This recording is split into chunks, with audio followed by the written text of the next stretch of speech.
Ayan, para po sa mga naghahanap ng work from home, we are hiring again. So, kailangan na po natin ng laptop, good internet connection, and your creative communication skills.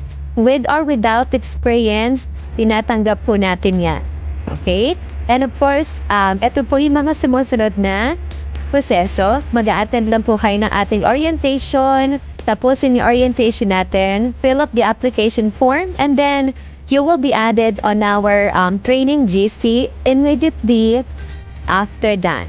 Ayan. So, marami po tayong pag-uusapan regarding sa ating orientation, kung paano kayo babayaran, kung paano kayo makakasahod, and of course, this is the best opportunity para po tayo ay mag-start ng work sa bahay, lalo na nagtataasan ng mga expenses ngayon. So, if you guys are interested to be part of this work from home campaign, please send us a message. Hiring po kami lagi, and we also have weekly orientation. Ayan, PM nyo kami para po maisama naman kayo sa aming listahan ng mga attendees sa ating weekly orientation. And again, wala po kayong babayaran here. Hindi po tayo networking. So, if you would like to know more about this campaign, kindly send us a message right away so we can help you with your work from home job application. Ayan, naantayin po namin ang mga messages ninyo. Thank you so much and see you guys.